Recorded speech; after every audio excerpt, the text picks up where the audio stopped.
안녕하세요, 여러분. 이번 시간에는 이제 지난 시간에 이어서 본격적인 문장에 대한 이제 내용을 좀 한번 배워보도록 하겠습니다. 그래서 이번 시간에 배울 거는 문장 짜임새, 문장 구조에 관한 건데, 이 두 개가 어떻게 다른 건지 잘 모르겠죠. 그래서 내용을 이제 한번 보도록 합시다. 여러분들 그 유인물로는 이제 두 번째 페이지거든요. 그래서 아마는 정확하게는 5페이지입니다. 자, 문장의 짜임새를 봅시다. 자, 우리가 문장의 짜임새라고 이야기할 때는 일단 기본 전제 조건이 있습니다. 짜임새라고 이야기할 때는 반드시 주어와 서술어의 구성을 갖춘 걸 가리켜서 우리는 짜임새를 판별을 할 수가 있다라는 거죠. 그러니까 문장이라고 이야기하기 위한 가장 기본 전제 조건들을 생각을 하면 됩니다. 그래서 문장하면 주어 플러스 서술어, 이거를 우리는 문장이라고 이야기를 하죠. 그래서 그것들이 과연 어떻게 짜여 있냐라는 거를 살펴보는 게 바로 이제 문장의 짜임새, 이렇게 볼 수 있겠죠. 해서 보게 되면, 자, 문장의 짜임새는 크게 두 가지입니다. 첫 번째는 혼문장, 두 번째는 겹문장, 이렇게 되어 있는데, 혼문장이라는 거는 쉽게 표현하면 주어와 서술어의 세트가 한 개, 겹문장은 주어 플러스 서술어, 그 다음에 또 이제 주어 플러스 서술어, 이 세트가 몇 개 이상, 두 개 이상 이어질 때 우리는 겹문장이라고 이야기를 하는 겁니다. 됐어요? 자, 그러면 선생님이 이제 거기 넣어둔 예문을 한번 보도록 하겠습니다. 나는 하면 뭐예요? 주어지, 노래한다, 서술어지. 그러면 서술어, 그 다음에 주어, 몇 세트? 한 세트지, 그치? 이런 걸 가리켜서 우리는 뭐? 혼문장이라고 이야기한다라는 겁니다. 여자. 문장의 짜임새를 파악할 때는 다른 수식 성분은 필요 없습니다. 뭐만 판별해주면 된다? 서술어와 주어만 판별을 해주면 되는 겁니다. 그럼 여기 보면 나는 하면 주어죠. 그 다음에 노래한다면 서술어지, 그치? 근데 중간에 뭐 있어요? 공연장에서 라는 뭐가 있냐면 부사가 있는데 이거는 문장의 구성에 영향을 미치지 못합니다. 그래서 주어, 서술어 한 개씩이기 때문에 뭐 혼문장 이렇게 되는 거죠. 자, 그 다음에 이제 가봅시다. 나는 노래하고, 자, 해서 서술어, 그 다음에 주어 하나씩 있는데 또 뭐가 등장해요? 너는 이라는 두 번째 주어가 등장하네. 너는 춤을 춘다지. 금이다. 서술어, 주어 한 세트, 그 다음에 또 주어, 서술어 한 세트, 총 몇 개 등장해요? 여기는 두 개 등장하지. 그렇기 때문에 우리는 이거를 가리켜서 겹문장 이렇게 이야기를 하는 거죠. 자, 그 다음에 이제 봅시다. 머리를 잘 써야 되죠. 나는 노래하고 춤을 춘다. 일단 나는이라는 주어 등장하지, 그치? 그 다음 뭐예요? 노래하다라는 서술어 있어. 근데 보니까 뒤에 또 뭐가 있냐면 또 춤을 춘다라는 서술어가 있죠. 그럼 얘들 이거는 어떻게 된 거예요? 나는 원래는 뭐냐면 나는 노래한다 라는 하나의 문장과 나는 뭐예요? 춤을 춘다라는 두 개의 문장이지. 근데 나는 반복되니까 뒤에 게 어떻게 된 거? 생략이 되면서 이거는 빠진 채로 서술어만 두 번 등장하는 문장이 되는 거죠. 자, 쪼개면은 두 개의 문장이야. 그렇기 때문에 이거 역시 뭐 겹문장 이렇게 되고, 참고로 이야기하면 국어에서는 그러니까 서술어입니다. 주어의 생략이 굉장히 잘 일어납니다. 특히 이렇게 동일한 주어가 반복될 경우에는 이제 생략이 된다 보면 되겠죠. 이제 위로 다시 오게 되면, 자, 그럼 이제 여기에 예문을 한번 보도록 합시다. 예쁜 꽃이 피었다. 자, 이거는 어떻게 판별을 해야 될까? 자, 봅시다. 여러분이 모르게 되면, 자, 꽃이 피었다. 자, 이렇게 하나의 문장으로 볼 수 있는데, 자, 이걸 쪼개보면 어떻게 되냐면, 자, 하나는 꽃이 피었다야. 꽃이 피었다 해서 S1, V1 이렇게 되겠죠. 그 다음에 두 번째 또 뭐가 있냐면 꽃이 예쁘다 이렇게 되는 거죠. 그럼 이거는 혼문장일까 겹문장일까? 이거는 겹문장 이렇게 볼 수 있다는 겁니다. 무슨 말인지 알겠죠? 자, 그래서 이제 보게 되면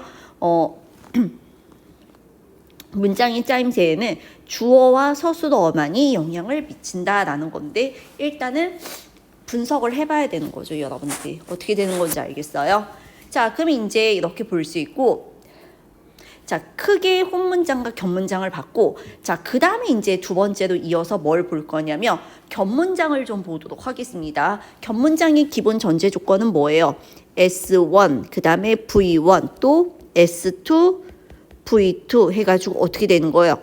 주어와 서술어가 두 세트 이상 등장이 되는 걸 우리는 가리켜서 견문장으로 이야기를 하는 거죠.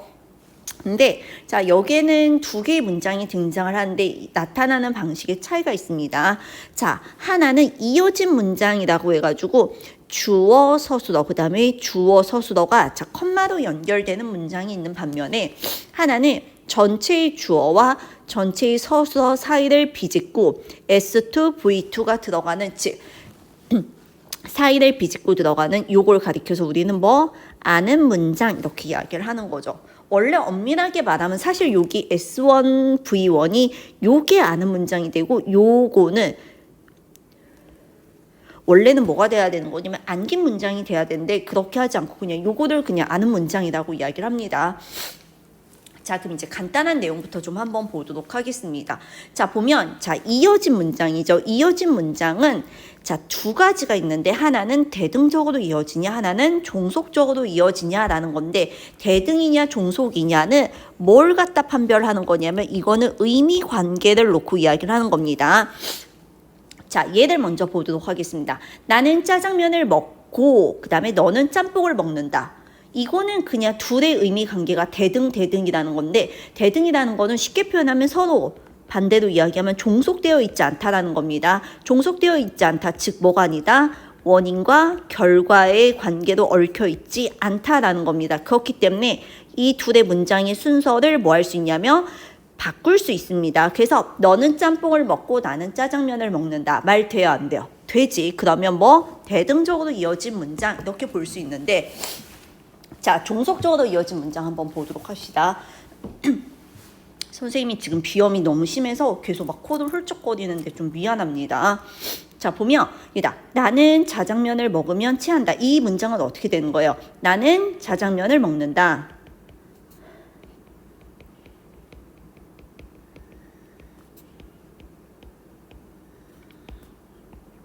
나는 체한다.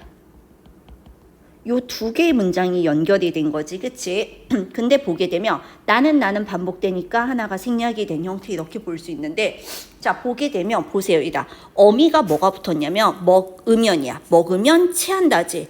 자, 앞에 게 일종의 뭐예요?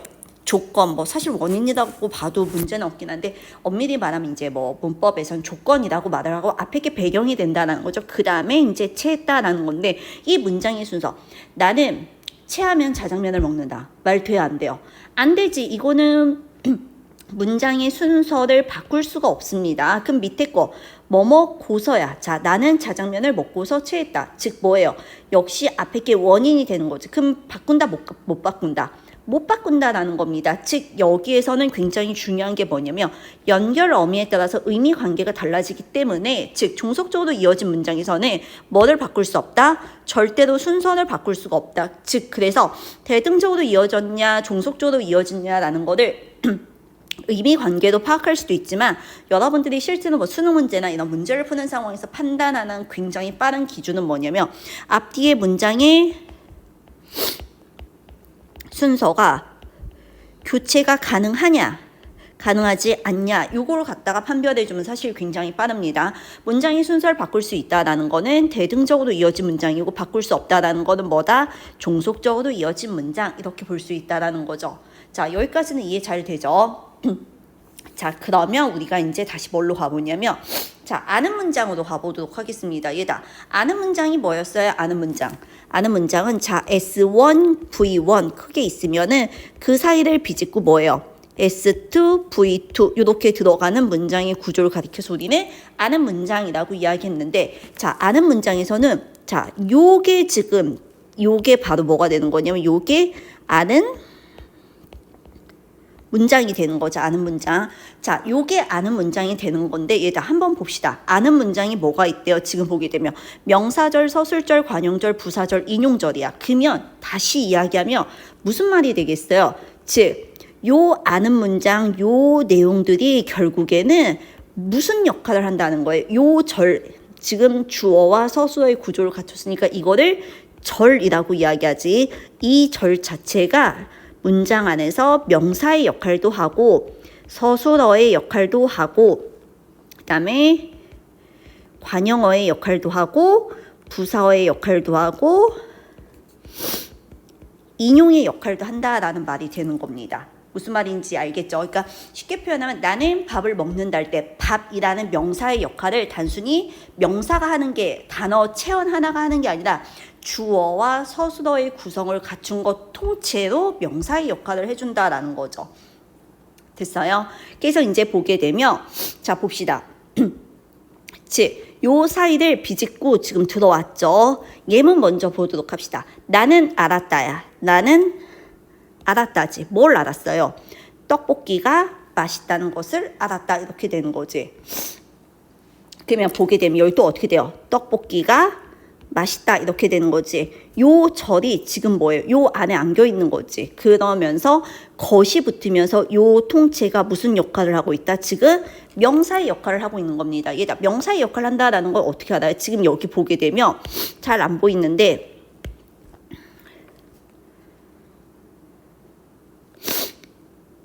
여기 것 다음에 뭐가 붙어 있어요? 을이라는 뭐가 붙어 있니 얘들아? 목적격 조사가 붙어 있지. 조사는 뭐 뒤에 붙어요?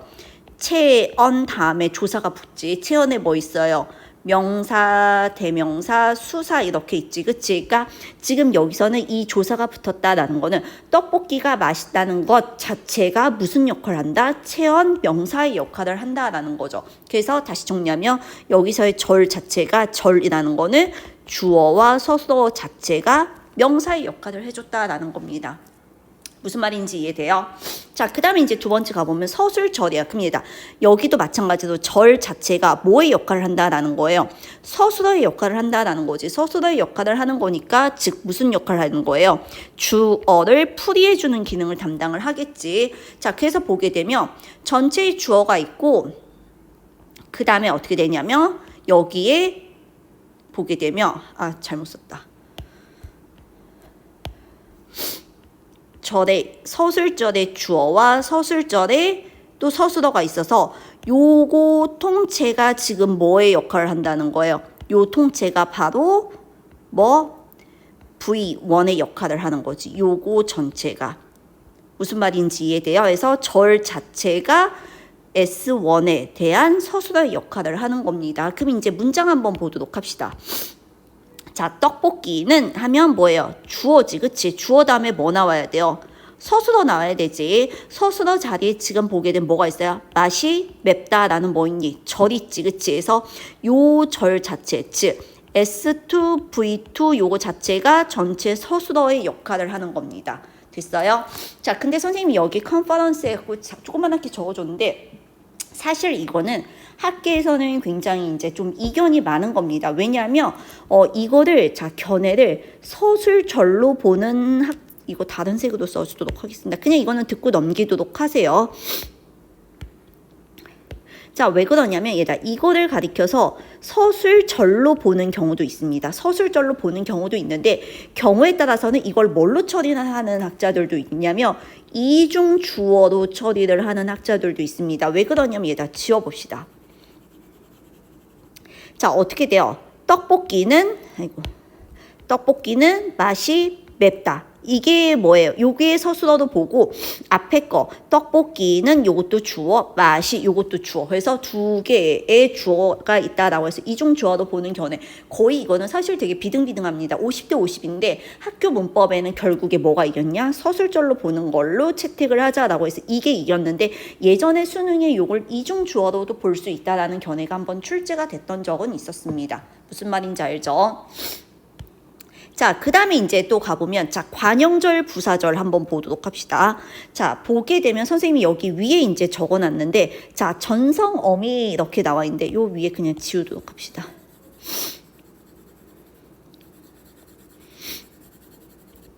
자, 전성이라는 거는 여러분들 선생님 몇 번을 이야기했던 개념 중에 하나입니다. 뭐냐면 성질을 뭐 하는 거냐면 바꾸다라는 겁니다. 쉽게 표현하면 단어의 성격을 바꿔주는 어미를 가리켜서 전성 어미라고 이야기하는데 이거는 정확하게 비유하면 그냥 화장하는 거에 비유를 하면 되는 겁니다. 쉽게 표현하면 여기다 관용사형 어미가 붙었어. 그러면 원래는 관용사가 아닌데 잠시 뭐 관용어의 역할을 하게끔 바꿔줬다라는 거고, 자 명사형 어미가 붙었으면 잠깐 명사의 역할을 할 수 있게끔 바꿔주는 것, 이렇게 볼 수 있는 겁니다. 뭔 말인지 알겠죠? 그러니까 쉽게 표현하면 선생님 어제도 잠깐 이야기했었죠. 자 원래 태어나긴 남자로 태어났어. 근데 잠깐 화장을 하고 복장을 치마를 입으면 뭐인 척은 할 수 있어요. 여자인 척은 할 수 있는 거지. 그거와 마찬가지의 개념. 잠깐 다른 역할을 하게 해주는 걸 우리는 전성어미 이렇게 부르는 겁니다. 자 그럼 이제 보게 되면 관용절 부사절이야. 그럼 얘다 절 자체가 관용어의 역할을 하는 거니까 관용어의 기본 역할은 뭐예요? 체언을 수식하는 거지. 체언 뭐 있어요? 명사. 그 다음 또 뭐 있어요? 대명사, 그 다음 뭐니? 수사 이렇게 있지. 얘의 역할을 한대. 즉 그러면 요것들을 수식해 주는 거야. 나는 뭐예요? 먹었다지. 그치? 근데 뭘 먹었어요? 떡볶이를 먹었대. 즉 명사가 나오는데 무슨 떡볶이냐면 엄마가 만든 떡볶이라고 하면서 여기 뭐가 붙었어요? 여기에는 만들다에 뭐가 붙은 거니? 얘들아 정확하게는 사실 니은이 붙은 거죠. 관용사형 어미. 니은이 붙어서 지금 이제 수식이 되는 건데, 그럼 얘다 이거는 두 개의 문장으로 어떻게 분류할 수 있어요? 나는 떡볶이를 먹었다. 이렇게 분류할 수 있지. 그치? 하나의 문장을 보게 되면 첫 번째, 나는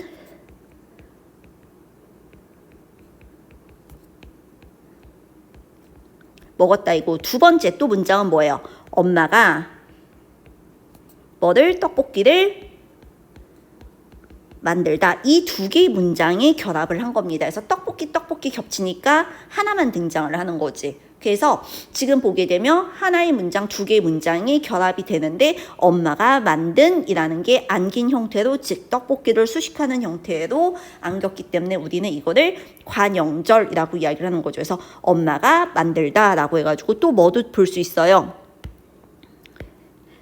S2, V2 이렇게 볼 수 있는 거지. 그치? 떡볶이는 겹치니까 뒤로 빠진 형태. 무슨 말인지 알겠죠? 그렇기 때문에 자 그러면 절 자체가 관용어의 기능을 하기 위해서는 자 뭐가 결합이 돼야 돼요? 지금 여기에서 관용사형 어미 얘네가 결합을 해야 되는 거지. 그래서 자 말 끝에 용언의 어간에 니은, 는, 리을, 던 이런 것들이 결합을 해서 체언을 수식해주는 형태 이렇게 된다라는 겁니다. 됐죠?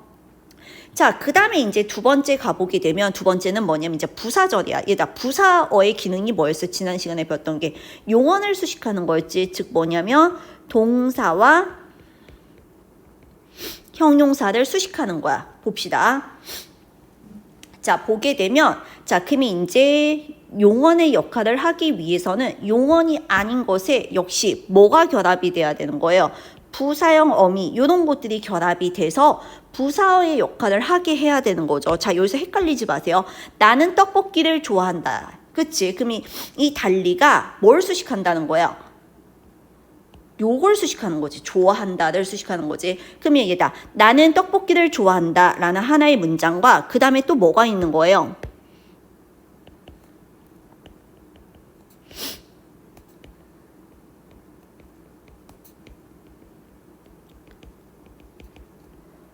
두 번째 문장은 뭐예요? 나는 언니와 다르다라는 요 두 개의 문장이 결합이 된 거지. 그치? 그래서 보게 되면 자 여기에 언니와 달리 요게 이제 부사절이 되는 건데 자 나는 좋아한다. S1, V1 있죠. 그치? 그 다음에 여기 보게 되면 다르다가 V2야. 그럼 여기에 S2 어디 갔어요? 나는 또 반복되니까 어떻게 된 거? 생략된 거. 나는 언니와 달리 이렇게 갈 수는 없잖아. 그치? 그래서 여기에서는 요 S2가 생략이 되어 있고 그냥 언니와 달리 요 형태가 좋아한다 라는 용언을 수식하는 겁니다. 그럼 얘다 여기에 지금 부사형 어미 뭐 결합된 거예요? 여기에는 이가 결합이 된 거지. 다르다에 이가 결합이 되면서 리로 바뀌는 겁니다. 뭔지 알겠어요? 자, 그 다음에 이제 마지막 가보게 됩니다. 인용절인데 인용은 뭐예요? 다른 사람이 말을 한 거를 내가 이제 갖고 오는 걸 인용이라고 이야기하는 건데 이제 차이가 뭐냐면 이다. 위에까지는 다 뭐라고 이야기를 하냐면 자, 여기에서는 자, 명사형 어미 그 다음에 자, 관형사형 어미, 부사형 어미. 자, 선생님이 정리하도록 하겠습니다. 명사가 되기 위해서는 명사형 어미가 결합을 해야 되고 여기서는 또 뭐가 결합했어요? 관형사형 어미가 결합을 했지. 여기서는 뭐예요? 부사형 어미가 결합을 했지. 자, 여기서는 되게 독특합니다. 자, 뭐가 결합이 되냐면 뭐예요? 조사가 결합이 되죠. 그래서 얘는 어미가 아니라 조사가 결합이 된다라는 게 특징입니다. 그래서 보게 되면 간접 인용할 경우에는 그냥 고가 붙고 자, 직접 인용은 어떻게 확인해요? 따옴표가 붙지. 따옴표가 붙는 거에는 라고 이렇게 해서 나머지는 어미가 붙지만 인용절은 조사가 붙는다라는 거. 그 다음이다. 중요한 것도 서술절은 얘들아. 자, 서술절이라는 절의 표지가 있다 없다. 없습니다. 얘다. 절 표지라는 건 무슨 말이냐면 나머지처럼 어미 내지는 조사가 붙냐. 자, 명사절이면 명사형 어미가 붙고 관형절이면 관형사형 어미가 붙는데 그런 게 있냐 없냐라는 건데 그런 거 있어요 없어요? 아니지. 떡볶이는 맛이 맵다라고 했을 때 맛이 맵다. 그냥 여기에 아무것도 안 붙은 형태잖아. 그렇지? 아무것도 없습니다. 그렇기 때문에 서술절의 또 굉장히 중요한 특징 중에 하나가 자, 아무것도 절의 표지가 붙지 않은 채 그냥 그 자체로 서술절로 쓰인다라는 겁니다. 무슨 말인지 알겠죠? 그래서 사실 이번 시간에도 굉장히 중요한 개념이고 여러분들 많이 출제되는 개념이기 때문에 내용을 좀 잘 정리해서 알아두기 바랍니다. 자,